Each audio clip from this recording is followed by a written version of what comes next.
Now, I would like to say that with this measure we are now adopting, to my mind, it will not be possible to have this system or any other system functioning effectively.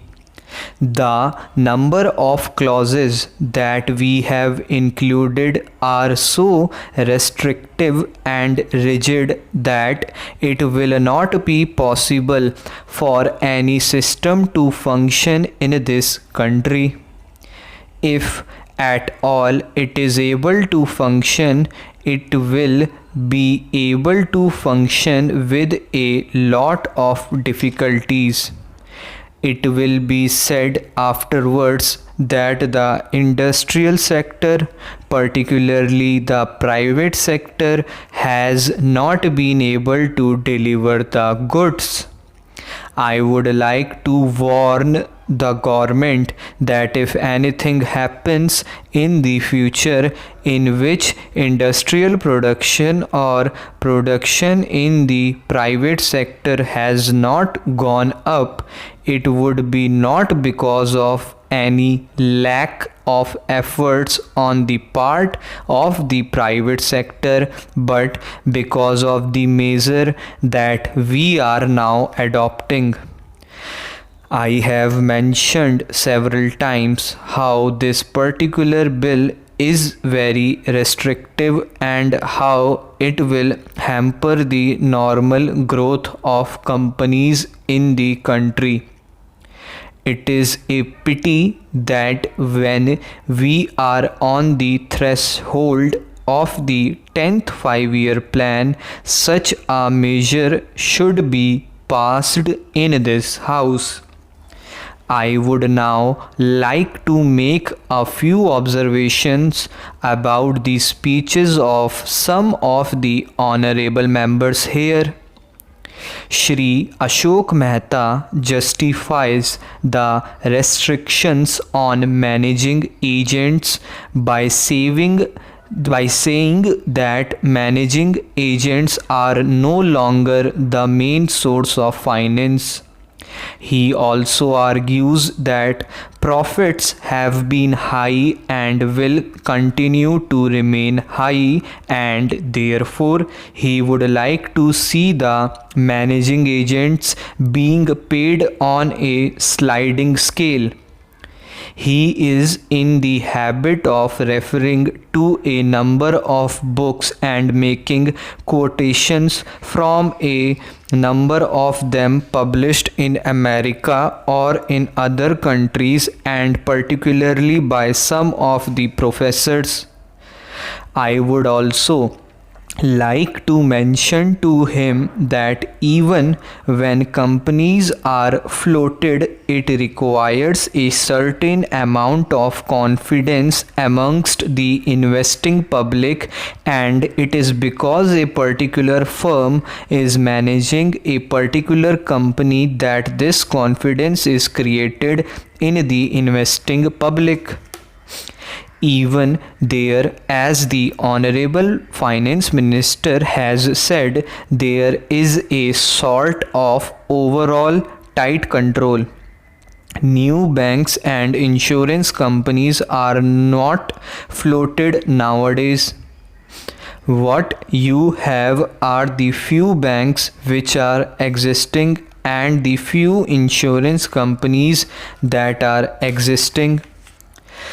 The other point is that the credit worthiness of the managing agency firm does count to a certain extent in getting credit from the banks and other financial institutions. Yesterday, it was mentioned by my honorable friend that the crux of the problem is the question of payment of remuneration to a particular managing agency system.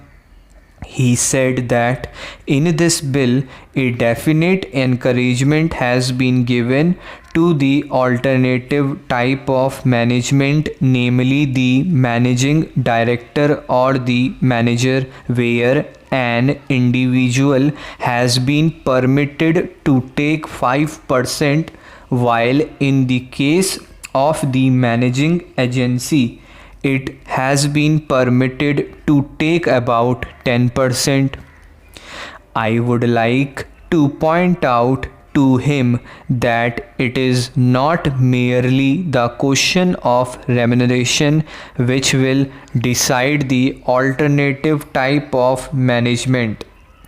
The remuneration is not a very important thing unless and until you allow a certain amount of flexibility for any system to function. It will not be possible to evolve any other system to take the place of the managing agency system. In spite of so many shackles, you may find that those few business houses which are carrying on now may have to carry on the present basis. You may not find many new people coming in the field. Several times it has been mentioned in this house why the business community has not prescribed for itself a code of conduct.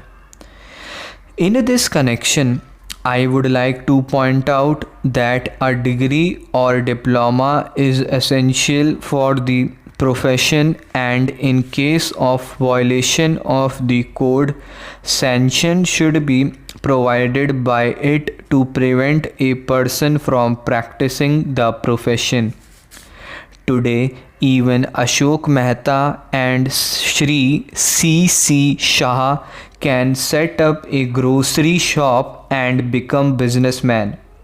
Nobody lays down any condition for starting business, and nobody can prevent others from continuing it. But I would like to point out that with regard to the code of conduct, there is a certain amount of ethics, and there are certain standards and traditions on which business houses function.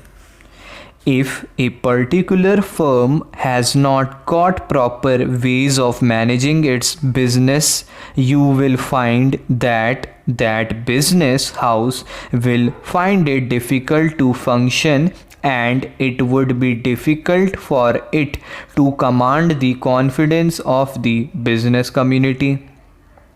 It would not be possible for it to function as effectively as a firm which has proper ways of managing its business.